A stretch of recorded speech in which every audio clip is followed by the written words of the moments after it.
सालेपुर छतिया रास्ता प्रस्तुतिकरण काम चलुवा बेले रास्ता कड़े गछकटा चलुअछि। सालेपुर ब्लॉक मनोहरपुर बजार पाखरे एक विराटकाय चाखुंडा गछ को काटुवा समय एलटी लाइन केबुल उपरे गछ पड़ी 8 गोटी सबस्टेशन को लाइन विच्छिन्न। आखपाखरे बहुत इलेक्ट्रिक खुंट बांकी जाइथिबा बेले केबुल तार छिंडी जाइछि। फरेस्टर मनमान जोगु लोके हंतसंत। दीर्घ समय विद्युत वंचित लोके रास्ता प्रशस्तीकरण काम चलुवा बेले फरेस्ट कॉर्पोरेशन ना विद्युत विभाग ना स्थानीय प्रशासन ना स्थानीय पुलिस प्रशासन को अजाणत गछ काटी स्थानीय जनसाधारण को बहु असुविधा पकाउछि ठिकादार। किछि विद्युत खुंट बंकी जाइथिबा बेले लाइन केबुल तार छिंडी जाई विद्युत नथिबार हंतसंत हेबा सह यातायात असुविधार सम्मुखीन हेबाकु पड़िथिला। विशेषकरी पाखरे थिबा क्षीर शीतलीकरण स्टेशन असुविधार सम्मुखीन होइछन्ति। मोर आनंद कुमार पात्र फरेस्ट गछ कटाकटी होची सुपरवाइजिंग करुची। इलेक्ट्रिक परमिशन आम आसवा पूर्व पिला गुड़ाक आसिक माने इलेक्ट्रिक माने लगे कहीकि से काटी पकई आम पहुँचा पूर्व टे डालटा बाजिगला डालटा बाजिलू खसी पड़ा डाल गोटे थी आज्ञा से डालटार माने लगे देते पिला मु तो थी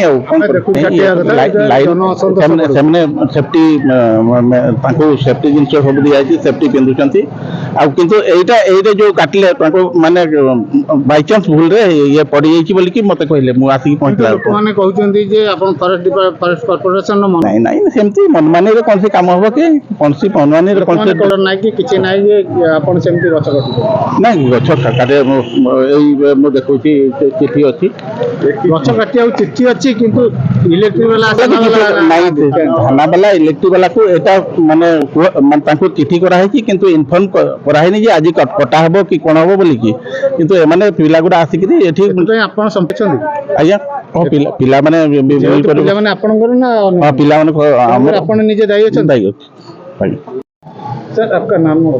ठीक है, नाम कामरान दानिश जेई रसूलगढ़। एक्चुअली यहाँ पे जो काम हो रहा है रोड वाइंडिंग का जो काम हो रहा है बेसिकली फॉरेस्ट वाले काम कर रहे थे विदाउट प्रायर नोटिस। हमें नोटिस भी नहीं दिया ना हमें से इन्फॉर्मेशन दिया है कि यहाँ पे हम काम कर रहे हैं।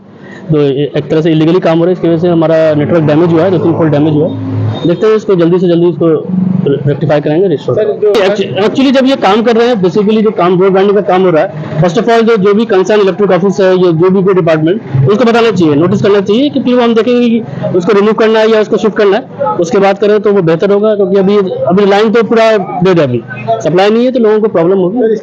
जिम्मेदार ये डिपार्टमेंट है, फॉरेस्ट डिपार्टमेंट है जो हमें बताया नहीं। अगर हमें बताते तो हम इसका कुछ अलग से कुछ निकालते, कुछ दूसरा प्रोविजन निकालते कि कैसे करना है। जैसे अभी यहाँ पर टाइम लगेगा रिस्टोर करने में, देखते हैं क्या हो सकता है। नागर साहब मनोहरपुर बेगर परमिशन लाइन तार अच्छी करेन्ट अच्छी से परमिशन न आनी गछ काटुले तार फार पड़ी खुंट फुंट सब भांगी सब जाचा था लोक मरी जाते पचारा कहते ना आम परमिशन देगी अर्डर मागिला अर्डर देखा ना ना अर्डर ना जब काटुले कहीं आज जब किए मरी जाता बर्तमान तार रेस्पन्सिबिलिटी किए जाता बर्तमान जी मानने क्षतिपूरण होती से भरणा करेंगे। बर्तमान गोटे ओम्फेड अच्छी ओम्फेड 5000 लिटर क्षीर बर्तमान नष्ट हो दब कि 8टा ट्रांसफॉर्मर अंडर बंद। बर्तमान मनोहरपुर पाखु पटुआ पर्यटन टोटाल ट्रांसफॉर्मर लाइन बंद अनियमितता होती से परमिशन आना दिन नंबर धंदा हो। ठिकादार मनमुखी लोके हंतसंत। सालेपुरु महेश्वर बेहरा रिपोर्ट ज्योतिप्रभा न्यूज।